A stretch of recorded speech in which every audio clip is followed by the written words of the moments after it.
Okay, our first question is, what are your thoughts on local government aid? Okay, I'll give you a good example of local government aid. The federal government just came in and offered Wright County $1.2 million to change all the signs to the new reflective ordinances that they came up with. Now, right now, Waverly started on this process and then figured out they have to pay 20% of the cost of these signs. And isn't this wonderful? We all get new signs. Well, the fact of the matter is there's a lot of signs sitting in warehouses that were already done under the old standards.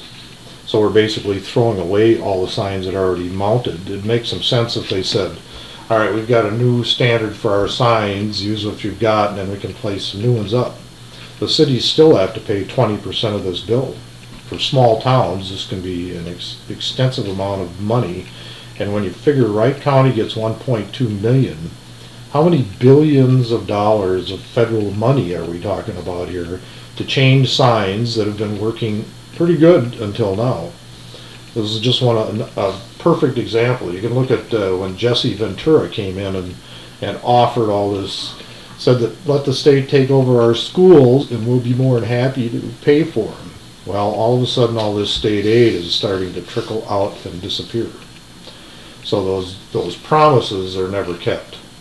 They tell you that the state will take this over. Well, all it does, the bigger the bureaucracy is, the more waste is in it.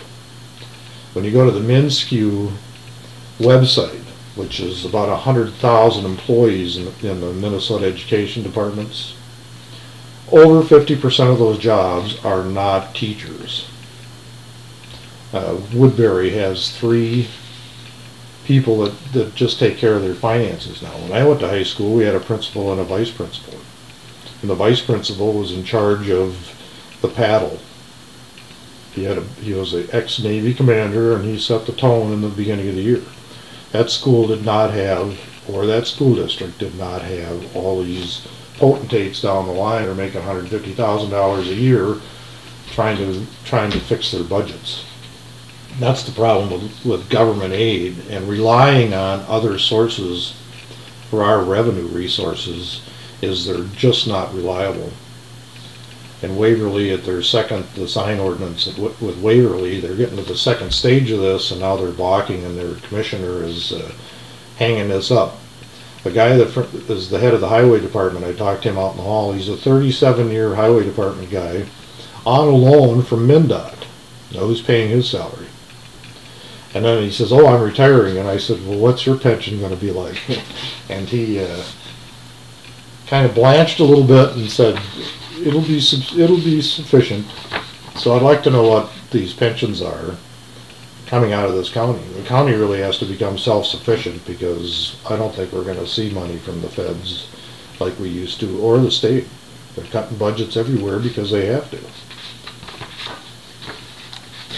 Okay, our second question is, a Wright County resident comes to the commissioner board and complains that the activities of a nearby business is creating noise and traffic issues late into the evening on weekends. The resident has talked to the business owners, but to no avail. The business is otherwise in compliance with all city, county, and state regulations. What action should Wright County government take to alleviate the situation? Well, I guess the first question I would ask is, who was there first, the business owner or the resident? I grew up in Bloomington and watched lots of homeowners buy properties very cheap next to the airport. And after they bought these properties, they started to complain about the noise from the jets. Now, let's see now. You didn't see those jets flying over your property until after the fact? Most realtors were telling people the airport's right there, and if you couldn't see it, you had a problem anyway. But you were buying your property at 30% less because it was in an industrial, commercial type of area. Those airplanes also impacted the lakes. They flew right over all of our lakes in Minneapolis. But the people chose to deal with it. And the ones directly under the flight line purchased properties cheaper. Same thing here. If this business owner was already in business and this resident moved in, that's the way it works. If you move next to a commercial business, you're probably going to have some type of noise. And depending on the type of business, if that business was the type of business that would make noise in the evening. Bars, Walmarts, all types of businesses have a lot of traffic, and that's what businesses do. As long as their hours are open and they're in compliance with city, county, and state, I'm not really sure what Wright County government, why they should stick their nose into this. If this homeowner could call the police and say, oh, they're violating noise ordinances, and there was a reason to cite them, then that might be a different story. But this says they're in compliance with all city, county, and state regulations, and this is just a case of somebody that purchased a property next to a business or close to a business and is dealing with the results of that. People like to turn the clock back and pretend like things weren't already there when they moved into there. And our final question. A large mixed-use development project is proposed for a tract of land just outside of Albertville. The development would include a large office park for which several businesses have promised to relocate over 500 jobs to. Additionally, the new commercial and residential development would increase Wright County property tax base by upwards of $1 million per year.